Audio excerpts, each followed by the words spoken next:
Drivers who are not vaccinated are in jeopardy to have their licenses suspended.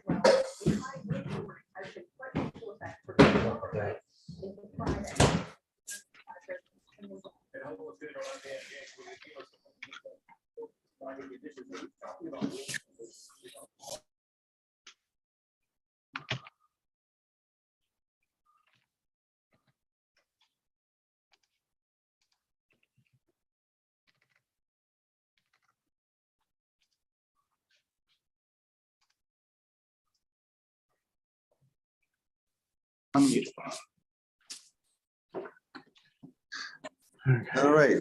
Welcome to the February 16th, 2022 meeting of the School Building Committee. Mayor, would you like me to preside?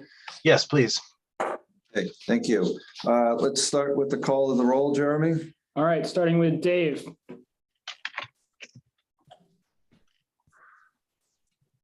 We know Here. you're here. Yep, I'm here. Thank you. Jason, Here. Lori, Jackie, Yes, Jerry. he's muted. Jerry's here. I see Jerry. We're acknowledging Jerry's here. Bill, Terry, Scott. Oh, is Terry here? Sorry. No. Scott. I'm here. I'm having trouble with my computer. All right. Okay. Ed. Yeah. Mark. Here. Rob. Here. Steve. Mike. Here. Andrew. Gail. Here, Jack. Here. And the mayor missed roll call because he walked away, but the mayor is here as well. So we have a quorum. First Yes, order, I'm still here.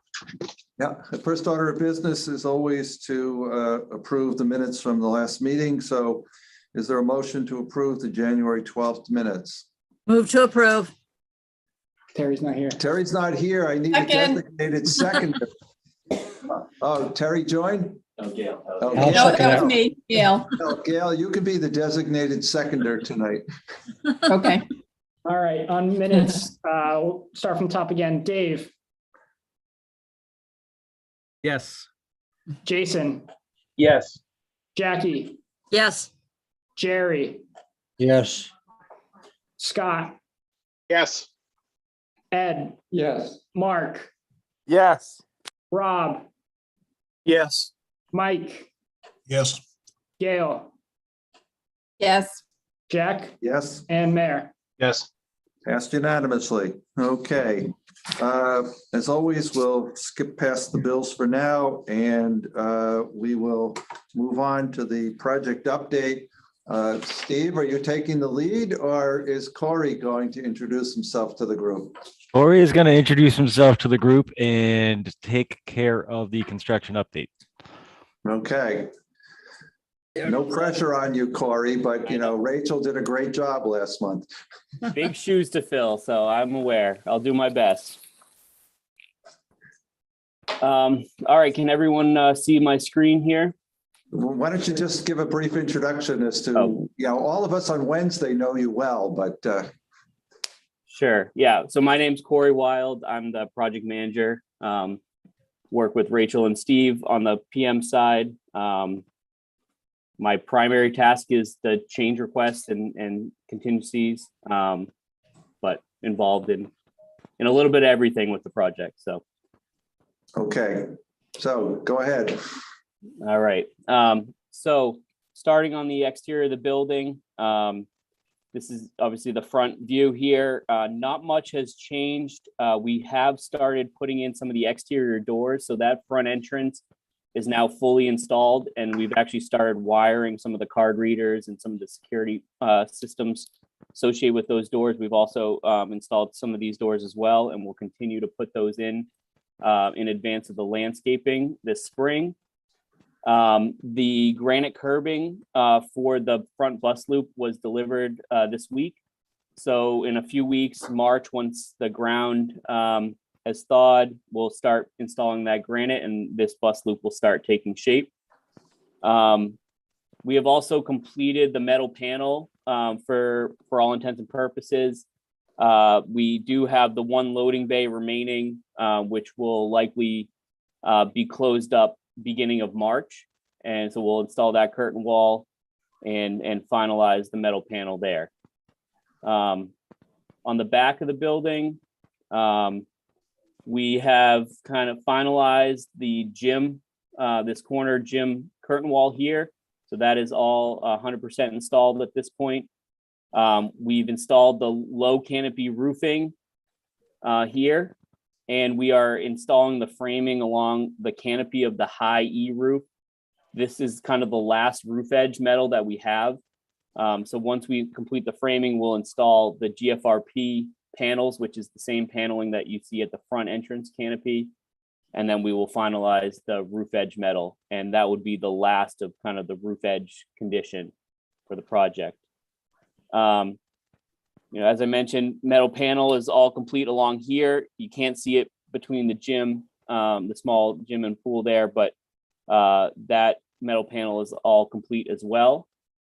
And once we are able to kind of remove the temp heaters, these setups here, we'll start working on the landscaping in March as well for this south entrance. On the east side, we are finishing up the last bit of brick at this entrance vestibule right here. So that's coming together. You can see all the metal panel is installed now. We were missing a couple pieces here and there. We did leave out this section here. This is where the maintenance addition will go eventually once the permanent or the existing building goes down. So that's the location of the maintenance addition. And that's automotive that we're looking at there? Yep, this is, so you can kind of see the door. This is one of the big overhead doors for automotive right here. And then there's three on the back side here. So automotive has a clear story to let natural light in then, I guess. Yes, it's very bright in there. And then I guess it's important to note that during February vacation next week, the gas company will be running the gas line from the street to our east mechanical room. So that will allow us to start up all that equipment in the east mechanical room. Right now, we're feeding all the equipment from just the west mechanical room. So getting that gas line connected will help us, start up more equipment and run more of the equipment as we're starting to turn on all the systems. So that's a good milestone. We were nervous about that, but the gas company has committed for next week. So jumping into the building, the fourth floor. So we actually started a punch list on the fourth floor today. So KBA was out and they'll be out probably for the rest of the week performing their punch list. So as you can see, all the finishes are in. Everything except the signage for the most part is complete. And we've left out some ceiling tiles, which allow our mechanical and plumbing and electrical subcontractors to still get up to what they need as we're starting up systems and doing the balancing. Once we're done with that, we'll start, closing in those last ceiling tiles. Lori, can I interrupt you for a second? This is Craig. Yep. Can you just explain to the group what a punch list is? I don't know if we've ever explained it to the group for those that aren't aware. Sure. Yeah. So the punch list is something that KBA performs. They walk through the space and basically create a list of any deficiencies or quality issues with any of the finishes or any of the spaces. So if there's a nick in the wall, they might identify that, or if there's a wood panel that's damaged, they'll put that on the punch list. If a light maybe is in the wrong location, something like that would be a punch list item that we would then work with the subcontractors to resolve. So then, Corey, if I'm understanding you correctly, rather than waiting till June 16th to do the punch list, we're pre-punching and working our way through the building 4 months in advance of well, 4 months from today should be temporary occupancy, right? Exactly. The goal is not to have 5,000 punch list items, June 16th. We want to be, at a manageable number, so that, we're not trying to get back into the school once it's occupied. So Rachel and Craig have kind of been working together to set up this schedule. And it is a little aggressive, but it will help us in the long run, to make sure we address all these little things before the move. So Jack, I have a quick question while they're on this slide right here. Mhm. So, Mike, good evening, everyone. Just a quick question. Just by looking at this slide, I can actually remember going on a tour in Lexington when we were first got into Attleboro, putting in for the MSBA grant. And something we kind of found odd was on their glass stairways, they had to have a fire suppression system, a sprinkler system, if you will, on that glass. So I don't see one on ours. So how were these built where they don't have to comply to that, or the rules changed in the last, I'm probably going back, 7 or 8 years now. But I'm just kind of a question about. Yeah, Mike, we're or not. Mike, I can answer that. Yeah, we're not including these Oh, as no, go exit ahead. stairs, Mike. These are communicating stairs between floors, but they're not egress stairs. The ones at Lexington, if it was Minuteman you're looking at, Yes. those needed to have them because they were exit stairs, and they need to have the water wash on the glass to protect it, so that it met code. Okay. But this is just a communicating stair. It's not considered part of our egress of the building.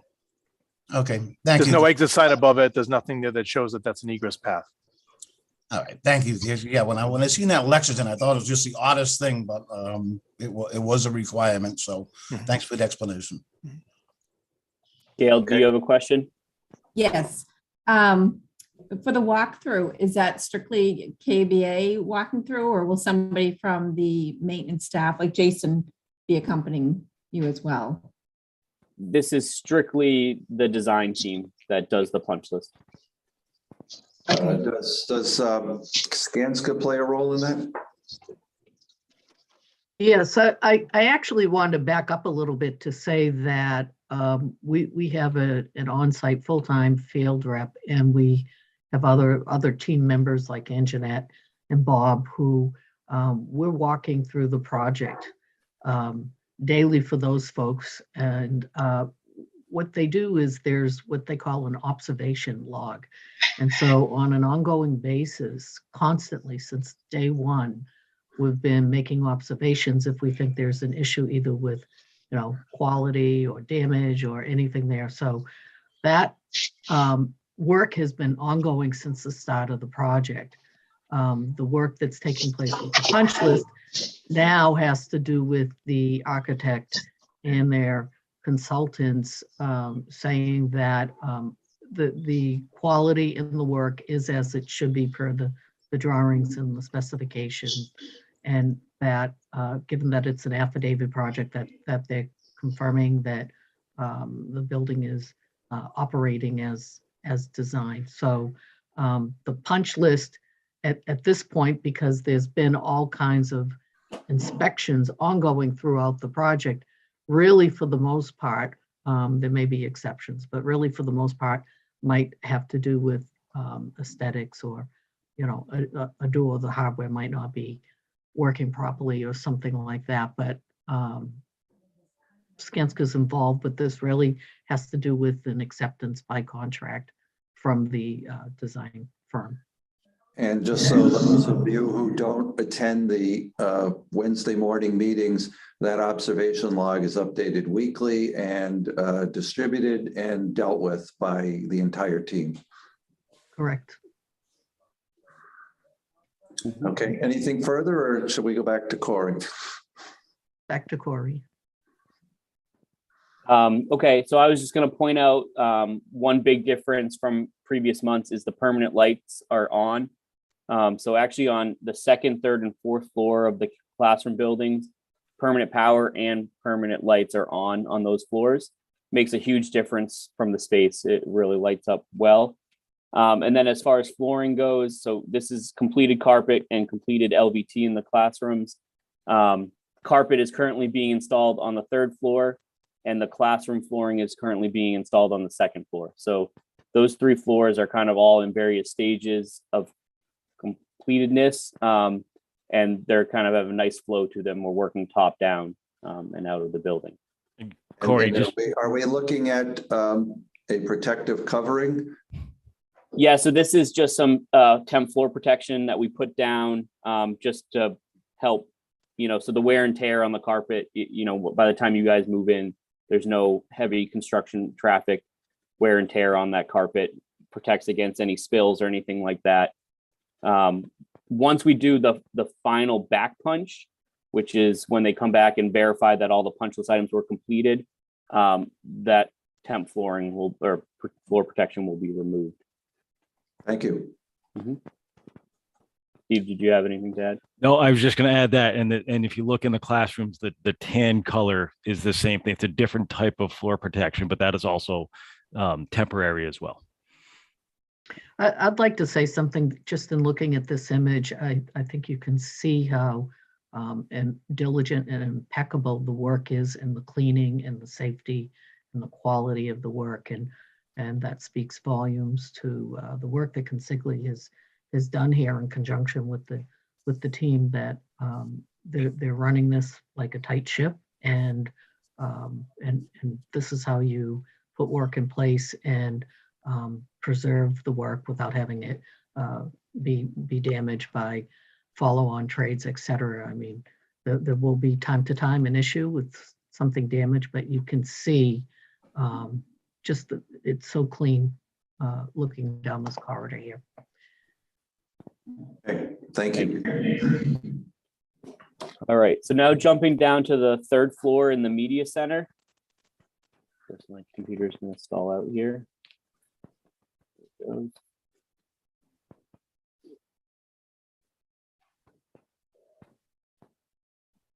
So the media center, all the carpet is installed in the media center. Again, this is some protective masking that we've put down to protect the carpet. Right now, the big activity ongoing in the media center is the wood paneling on the columns. So you can see all the wood and the strapping and everything that is in the space right now. So our finished millwork installer is getting all those columns prepped and ready. So anywhere you see plywood will eventually get a finished wood panel. So similar to what you just saw up on the 4th floor, the same wood paneling would be installed in here as well. So moving right along in the media center, once that wood goes in, it will really start to look finished in here. But this, you can see these setups, this is why we have temp floor protection to protect against any damage from this type of setup here. All right, moving down to the 1st floor. This is the main entrance lobby, the principal's entrance lobby here. So we have installed the ceiling grid up on the 2nd floor. All the railings are installed and painted overlooking that area. Again, anywhere you see plywood will get finished millwork paneling. These are the front entrance doors, as well as the glazing to the principal's office and the career center. All that storefront and glazing is installed. This is the actually the bullet resistant glazing, school guard glazing. So you can kind of see that taking shape. And then see we have some nice architectural ceilings and lights off to the side. And this is where the future video wall will go.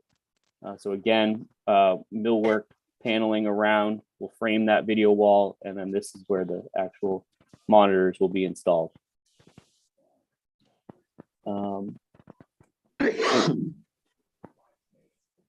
Sorry, in the marketplace area, this is the culinary kitchen.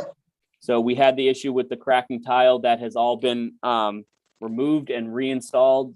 So this is the corrected tile or newly installed tile. Window sills have been installed, shades have been installed, ceiling grid installed, and all the mechanical, electrical, plumbing contractors are working on putting their ceiling finishes in. The next big activity in here is the epoxy flooring. So they are actually starting in the main kitchen currently, and then they will be moving on into this kitchen to install the epoxy flooring. We recently had the kitchen staff as well as the culinary staff, and Jason came out to inspect a mock-up of the epoxy flooring we did, and everyone seemed to be happy with the installation. Out in the bistro on the other side of this wall, we're installing ceilings. And then in the Cosmo and graphics, we're going to be starting to install all that CTE equipment within the next few weeks to start, installing all that, hooking it up with the plumbing and the electrical, and those spaces will start to take shape. In the cafeteria, so a lot has changed in here. As you can see, all the above ceiling ductwork, electrical steel has been painted white.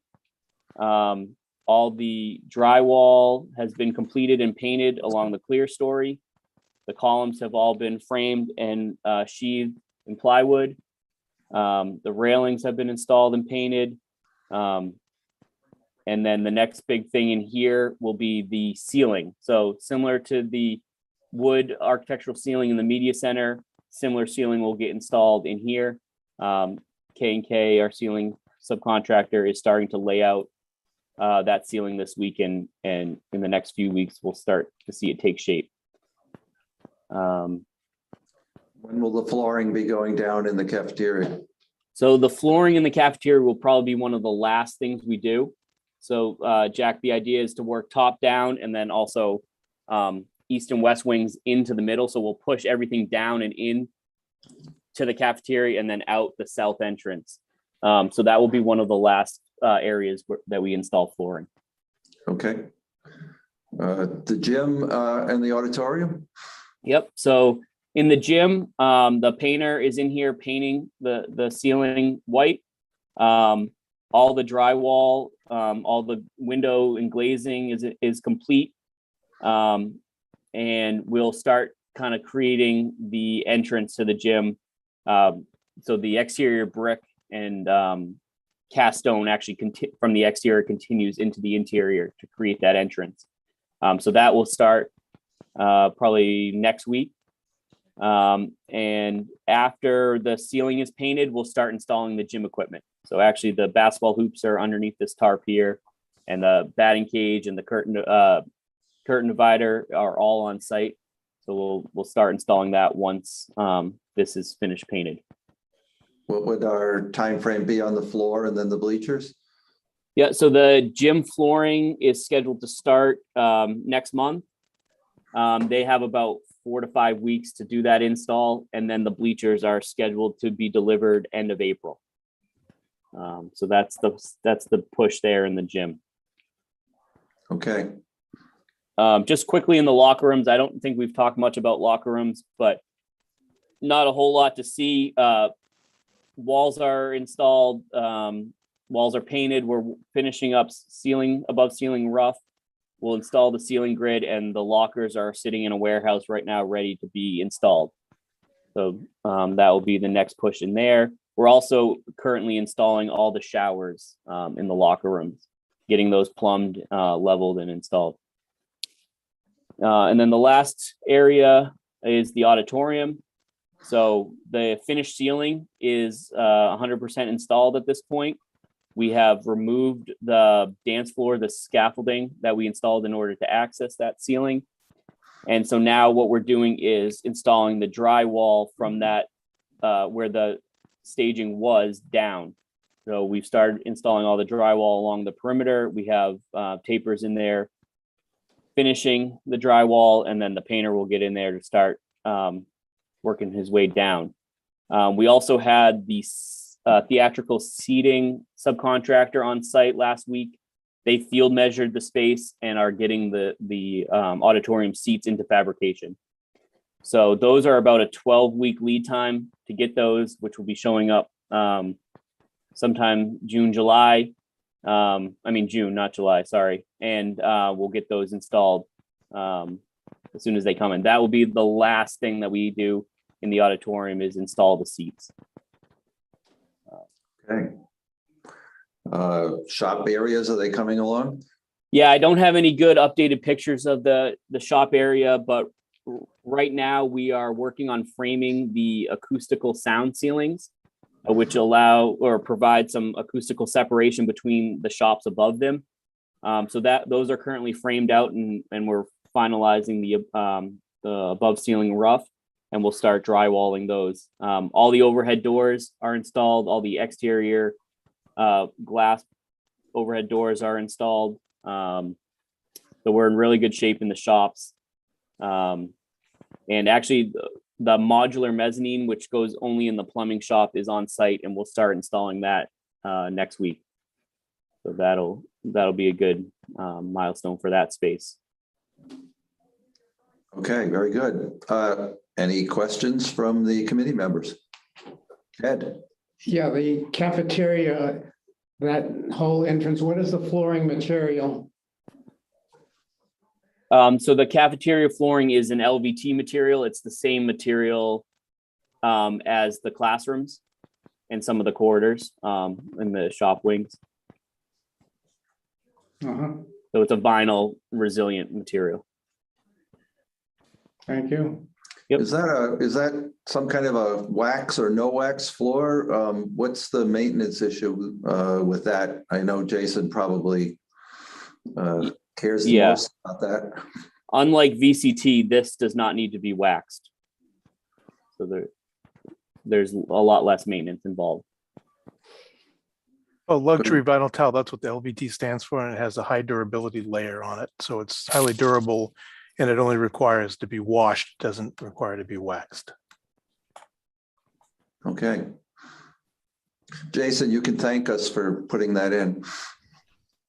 Thank you very much. Corey, I have a question. Corey, I also, Craig, KBA, I have a question. Is it true you've mowed the architect's lawn before? That is true. Okay.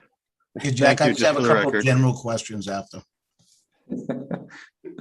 Mike, you have a question? Sure, yeah, a couple of questions. They're more, first of all, I mean, the progress is unbelievable. It looks great. And everybody should get their kudos on that. I mean, it's really coming along. Unfortunately, I haven't been able to pay it a site visit yet, but I'm hoping to get over there at some time. I think my questions is more on the exterior. I mean, they put the new sidewalks in. These are only questions that I'm receiving from the general public. They put the sidewalks in, and then they basically put the fence around them. I can understand the rationale why, but when did they anticipate the sidewalks actually being, the fence being removed from the sidewalks so the public can again utilize them? Like that will most likely be in June or July of the summer. So once we start completing the parking lots, we'll be able to take down all our fencing, remove our construction trailers, and then we'll open up those sidewalks. So is it a double rationale of why they enclosed them? Number one is they want to make sure that these sidewalks are not damaged before they basically hand it over to the city of Attleboro, and number two, to keep people on the other side of the street away from the construction zone. I mean, is that a fair assessment of that? Yes, both those are accurate. And we also, some of the sidewalks on the south side of the street do not have the curb cuts finalized. So, handicap wise, we couldn't turn those over. Okay, thanks for that. Second question is, now that it's been kind of approved by the police chief and the fire chief and myself about, the rotary not being installed until after all the demolition actually occurs, because it actually doesn't make sense to put a physical presence in that roadway at this time, to keep it a four-way stop sign. What is the thought process on the trucking that's going to occur during the demo? Does the trucking only take place after school starts and ends before school ends, or is it on a limited time frame? Or I'm just a little bit concerned about the amount of trucking that it's going to take on the demo and actually having, whether or not it's parents or whatever coming into the schools to pick up child or the students leaving. Mike, Yeah, I I think can, that leads into a broader question, which is that I know that the demo is actually starting with the pool in April. So Corey, why don't you talk about the overall demo plan and then answer Mike's question? yep, I can do that. Let me just update my screen so you can see it a little better. So yeah, as Jack mentioned, starting April 1st, we will actually be demolishing the pool and small gym area. So this section right here. This will allow us to, there's a parking lot that goes here right now with an infiltration system and the PV carport. So we worked with the school to be able to take this area down early, which will allow us time to get that parking lot built and available for use come September. So the trucking route for this demolition will actually come along here, the backside of our site, out this way and up through the rotary. So it'll be no different than the trucking that is currently going on. You'll have a little bit more volume, but it will all come out through here. So this will kind of be our roadway and out to the main road. As far as the demo for the main building, this will be starting sometime in July, once the movers have had time to remove all the furniture and anything that needs to be salvaged. So we will be actually starting with this portion of the building here, because there's a road that connects from Rathburn Willard back to the bus loop. And there's also the playground that we need to build. So after the students are out, after the movers have done what they need to do, we will be starting in this area here and trucking out this way and along Rathburn Willard to the rotary and then back out to the main road. So there will be a high volume of trucking that summer, and it will continue probably past Christmas and into the new year. So I guess to try to get an answer to my question at the end is, are we going to try to limit that time frame of when they can actually commence with that trucking? Because I mean, when that area is going to get very condensed very quickly. And I just have concerns about all that traffic just going, especially when, school's first opening in the morning or the class leaving. So. Yeah, we currently have blackout times between 7 a.m. and 8 a.m. where we're not allowed to do any trucking deliveries. And then between 1:30 and 2:30 in the afternoon. So we would continue those same blackout times for the demolition. So that includes trucking of demo, technically not a delivery, Mike, but we would enforce the rule for trucking the demo material off. So I guess what I'm trying to envision here too is that, so all the trucking comes off of where the old high school is. There's nothing going through the back lots of the new high school and onto where we're going to reopen Rathburn Willard Drive. No, nothing goes over there. Okay, that's just understand my concerns, because it also serves, I realize and I appreciate that they took into consideration the hours of the operation of the high school. But with Rathburn Willard Drive being open, we're also now have a middle and an elementary school schedule that we have to deal with as well. So I just want to make sure that that's on the horizon. It's going to be different when that roadway is open. We don't know what to anticipate at this point. Just something on the radar. I just wanted to bring it up, and I just don't want to see something happen over there that we could have tried to plan for. That's all. Yeah, so Mike, two things. One is I think that the north-south connector is probably not going to be opening until fairly close to the time school starts. Would that be correct, Steve or Corey? Yep, fair statement. That's correct. Yep. So, and then I think the second thing, Mike, was that I thought we were going to try to avoid as many trucks as possible past the elementary school.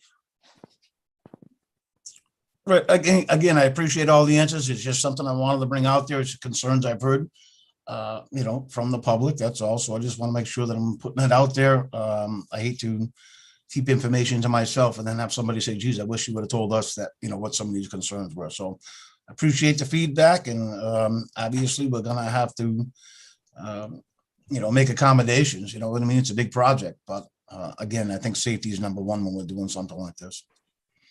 And one other point, Mike, we are going to initiate discussions with the police chief about the first few days of school and whether we're going to need some duty officers out there at the circle to help people react to the new traffic patterns and make sure that everything is done safely, because the circle will not be ready. So we intend to have a serious discussion with the chief about what would be appropriate to have out there to make sure that as parents and students who drive and staff all try to navigate their way to the new building, that we make sure that's as smooth as we can make it. Great. Yep. Thank you all for your answers. I totally appreciate it. Okay. Any other questions on the update? Then we should probably go into the finances. Yep. Steve or Corey, who change order?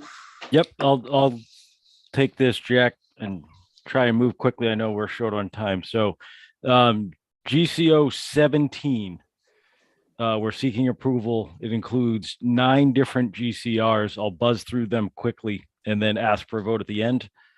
GCR 123, marketing classroom revisions. So new CTE program added. So we converted the portion of the old art to a marketing CTE space. So there was revisions for that totaling $15,910.40. GCR 127 was some security revisions at a couple of different places, the ACA, the marketplace. We swapped some card reader locations at certain doorways and added an intercom system. $29,856.65. GCR 128 auditorium AV revisions. This will help tie into the TV studio for recording purposes. So that was $14,634.66. GCR 131 fin walls at gym entrance revisions. So we converted them from CMU to metal stud due to constructability concerns. So that was $6,538.76. GCR 136, culinary classroom AV revisions. Again, this to help tie in some new TVs and cameras that allow for some different production to take place. It was swapping some things around. There's some adds and some deducts. So that ended up as a net $0 change. GCR 139, culinary tile cracking. So this is Corey talked about that, where we had the issue with the cracking tile. This was the credit for reimbursing SGH, who was the third party that was brought in to help investigate. So that is a credit of $40,664.90. GCR 140, soffit revisions at Stair F12. So this is raising the soffit from 8 feet to 10 feet. So it wasn't a height issue with walking through there. So that is $1,749.88. GCR 141, relocate art casework to concessions. So this is reuse of some of the material that was removed from the converted art studio into the concessions area. That was $4,449.27. And then lastly, GCR 142, pedicure chairs at cosmetology. So there were some manicure tables that were replaced with pedicure chairs. The manicure tables had already been purchased, so they'll be turned over to the school. So the delta is $15,828.13. All totaled, GCO 17 is $48,302.85. And just as always, all of these GCRs were fully vetted by Consigli, Skanska, KBA, and all consultants involved. Are there any questions? If not, then Jackie, a motion is in order to approve GCO 17. Move to approve. Second. Thank you. Any discussion? Jeremy? All right, on GCO 17, Dave, Yes. Jason, Yes. Jackie, Yes. Jerry, Yes. Scott, Yes. Ed, Yes. Mark. Do we still have Mark? I'll come back. Mark, let me know. Rob, Yes. Mike, Yes. Gail, Yes. Jack, Yes, and Mayor Haru. Yes. passes unanimously, assuming Mark voted. All right, are there any new ones you want to talk about here, or do we go to the contingency transfers? One quick one, Jack, that we're actually in great shape with change orders overall. There's just one that's being tracked for some additional gym and sped equipment. It's mostly furniture related, like scorer's table and chairs for the basketball athletic teams, things like that. That's out for pricing right now, roughly $47,600 for that work. Again, not ready for approval yet, but that's literally the only one I believe that's kind of, actually, there's two other small ones that are outstanding that we've talked about previously. So like I said, we're in great shape with the tracking of the changes. Is this the time to ask if we're on time and on budget? We certainly can. And the answer is yes to both of them. We actually just did, not to jump ahead on holds and allowances and contingency, but we just did another kind of run through all the numbers across the board and projections, and we are in very good shape. Allowances, again, we moved some things around, temporary heat and fuel maybe is going to go over budget, but we had some older allowances that we cashed in to kind of move budget around. So overall allowances are tracking just under the overall total, as well as contingency, which we're getting to now. There's still, even if we approve what we're seeking approval of tonight, there's still $3 million worth of contingency left. So great shape for this stage of the project. Okay. Shall we move on to contingency transfers? Sure. We have 1, 2, 3, 4, 5 that we're seeking approval of, and then just one new one to talk about. So real quickly, GCT 036, electrical and HVAC costs associated with the distribution boxes. So this was in conjunction with GCR 079. This one's kind of been out there for a while, but this had to do with adding distribution boxes on the roof to help maintain the roof warranty. But in the process, we had to rework some electrical and HVAC that was already in place. So we took that portion and moved it to contingency. So that's the approval of tonight. That was $150,721.74. GCT 045. This was the last of roof edge coordination and stanchion removal. This was a safety issue from way back when, and safety versus constructability and sequencing. We had one of these previously. This is the last of the work that was tracked on site, $32,629.13. GCT 047 had to do with our temporary dehumidification.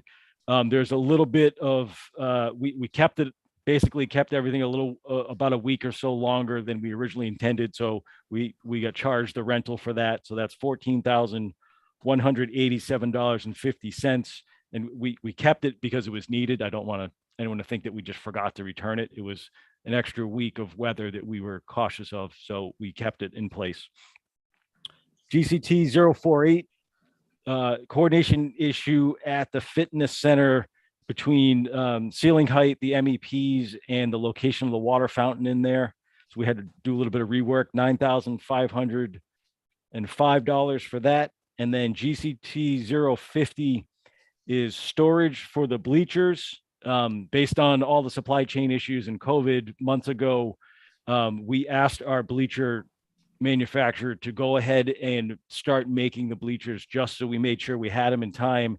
As it turned out, they had 0 delays. So the bleachers are done and sitting and waiting for us to be ready. And it's a little early for them. And rather than have them on site, potentially getting moved several times, potentially getting damaged, we're having the manufacturer store them off site. But there is a little bit of charge to do that, but we think it's well worth the risk just so they come and they're in perfect shape when they arrive, when we want them to. So that is $15,840.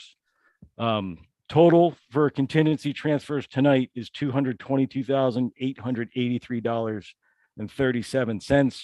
Once again, these are also fully vetted by Consigli, KBA, and Skanska.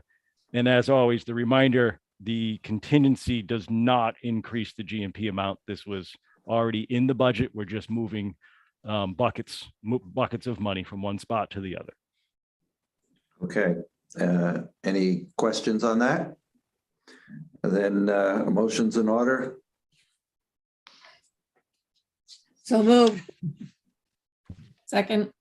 Thank you. Any discussion? Jeremy? All right, on contingency transfers, Dave, Yes. Jason, Yes. Jackie, Yes. Jerry, Yes. Scott, Yes. Ed, Yes. Mark. Rob, Yes. Mike, Yes.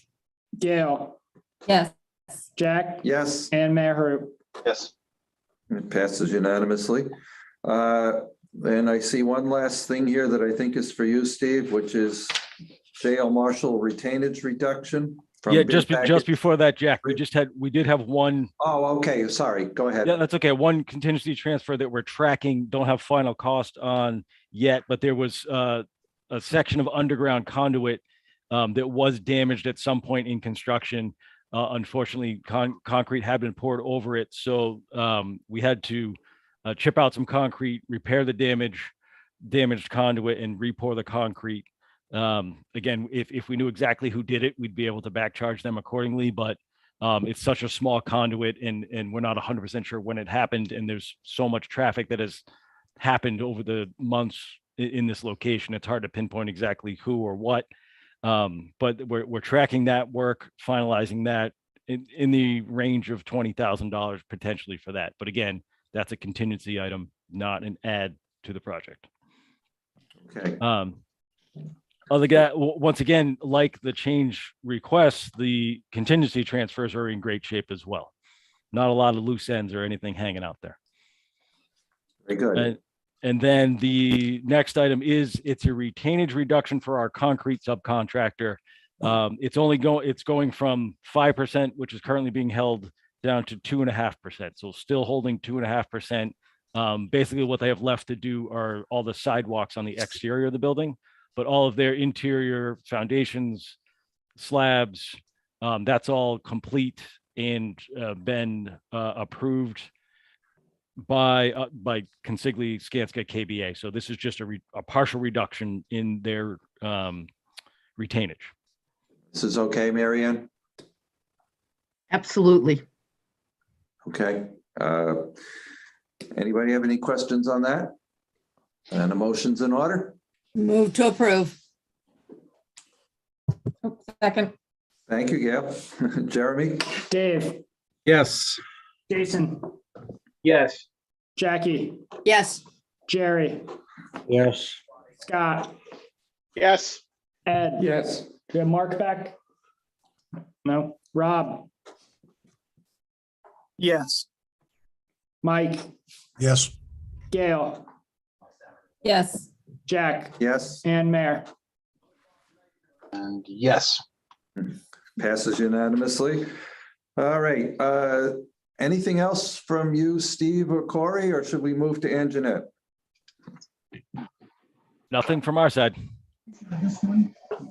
Okay, if there are no further questions for Consigli, I think Anjanette, you've got the floor. Okay, good evening. The first thing that I wanted to go through is we'd like to make a recommendation to, we have the bids from the movers that have come in, and we would ask for approval for a not to exceed value of $300,000 to pay for the moving costs. And this would be for the items that are coming from the old high school into the new high school. We did receive 3 bids. We had 3 companies that came in, did a walkthrough. Unfortunately, we didn't have all of the information that we needed for them to give us a price we're comfortable with. We have a meeting tomorrow. We're going to meet with two of the larger groups, one of which is the art department and the other one is the music department. And we're hoping that after we're confident, I should say, that after these meetings, we will have discussions and we will de-scope the movers and they'll be able to firm up their numbers, and we can make a recommendation at the next meeting as to who we should issue the contract to. In asking for this not to exceed at this time, it allows us to issue a contract prior to the next meeting and not lose our place with these movers. The summertime is crazy busy for everybody. And that's why we, instead of having an actual value tonight, we'd like to fine tune the number. And so, so that being said, I would like to ask the SBC to approve a not to exceed value of $300,000 for the moving services. And this is not only moving into the school, this is also, I assume, taking things that are going to other schools within the district?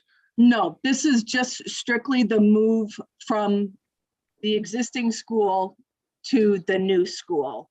The items that won't be moved, that'll be surplus or whatever, that's a completely different transaction. And I believe Mark Furtado has been working on that. Okay, thank you for that clarification. Anybody have any questions for Anjanette on this? Was that within the budget that we had for moving?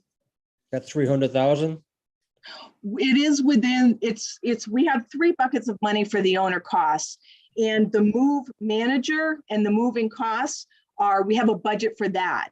And where the number we are confident we're going to get to, yes, Jerry, it will fall within that budget. Okay, thank you. And we can't really talk about the number now because we're in a competitive situation right now with best and final offers and descoping. Right. So I just want to make sure we don't talk numbers about that until we finish that process.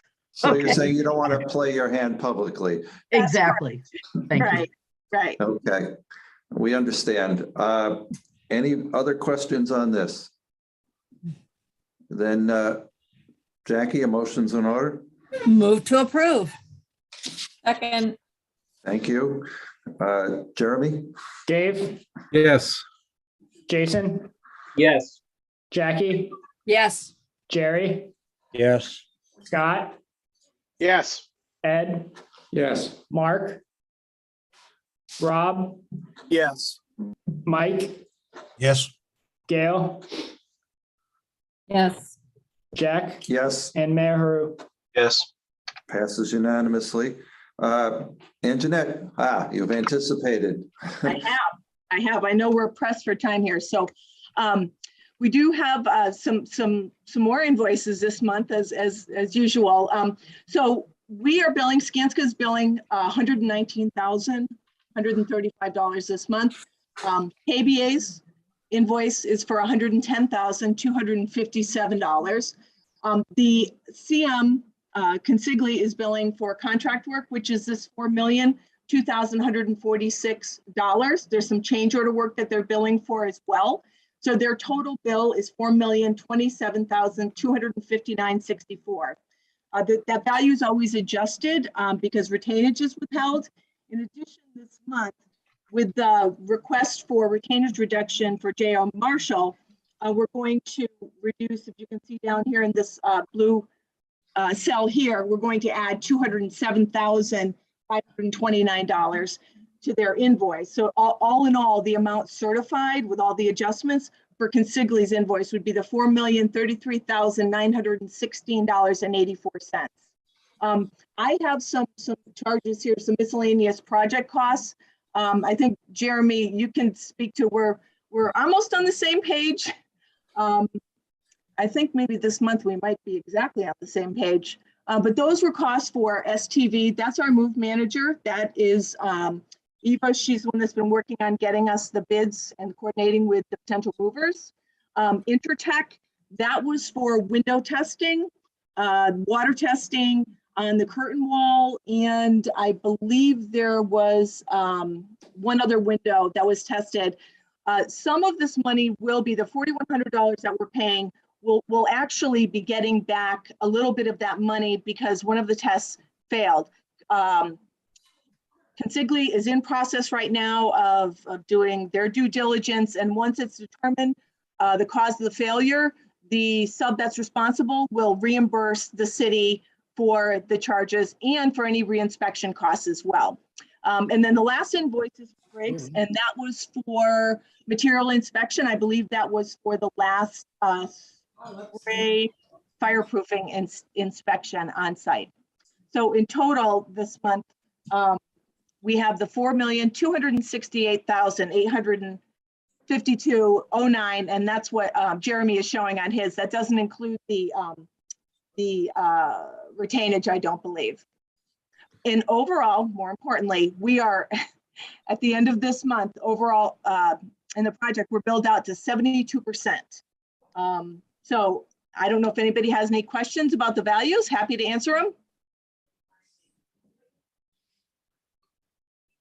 All right, then hearing none, I guess a motion is in order to approve all the bills. Move to approve the bills. Gail? Second. Thank you. Yeah, I know, we're not used to this. We're not sure where Terry is tonight. Any discussion? Hearing none, Jeremy? Dave, Yes. Jason, Yes. Jackie, Yes. Jerry, Yes. Scott, Yes. Ed, Yes. Mark, Yes. Marius, Rob, Yes. Mike, Yes. Gail, Yes. Jack, Yes, and Mayor. Yes. passes unanimously. So our next meeting, despite what the agenda says, is actually March 16th. I fixed it on my copy. Yeah, I just fixed it on mine. And then our meeting in April will be April 13th. So mark your calendars. And then Rob Geddes, I think you wanted to speak.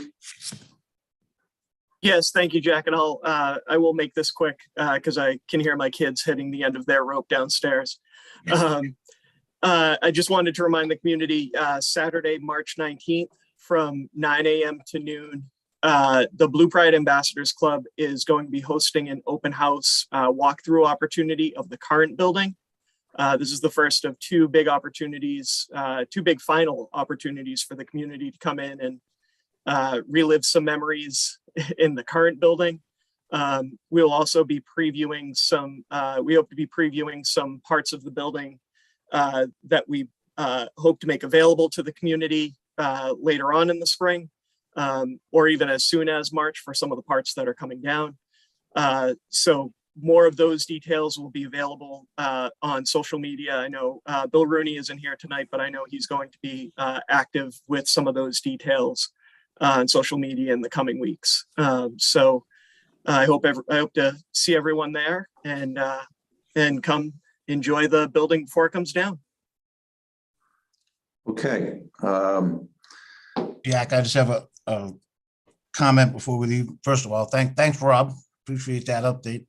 I do have an update on the sister project on Rathburn Road Drive at Thatcher Street. Even though if the mayor would rather give that update, I'm more than happy to pass it off to him. I just think it's important news that this committee should know about.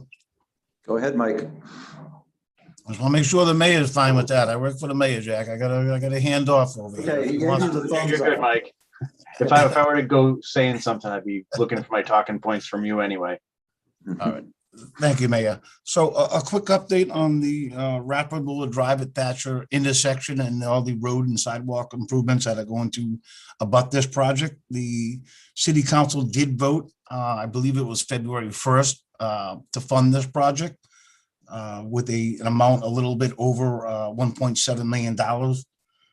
Since that time, we have had the bid opening. Luckily, a couple of bids came in under the 1.7, so we always like to see that. It is a local contractor. I'm not comfortable right now giving that name out because we actually haven't signed that contract with that vendor, so I don't think it's the right time to disclose that. But it's very exciting that we do have somebody, and just like a project at the high school, to have it actually come in a little bit under is always great to see.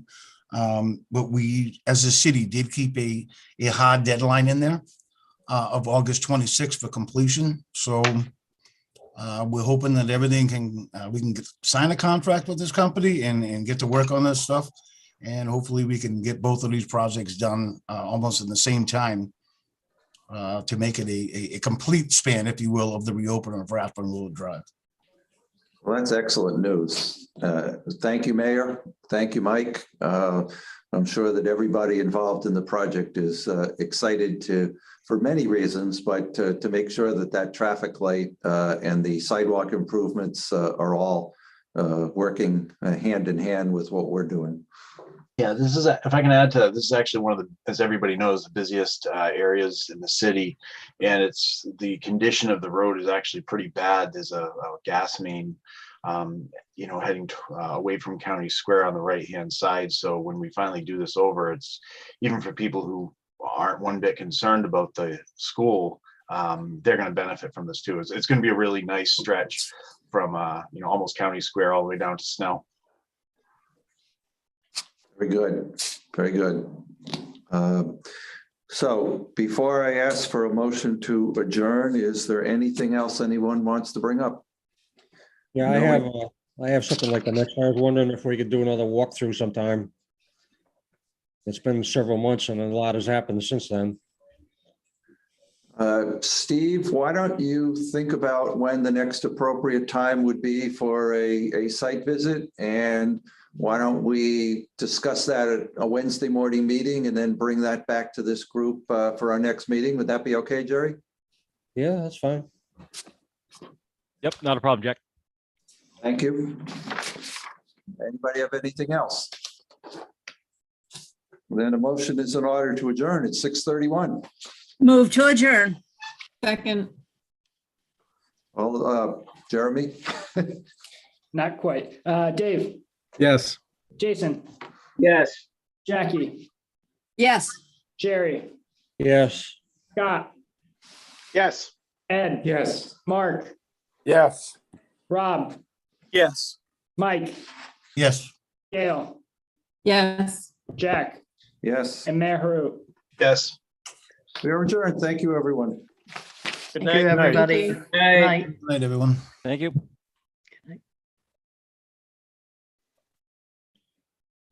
Yeah, if you don't bring that up, they try to skirt that every time.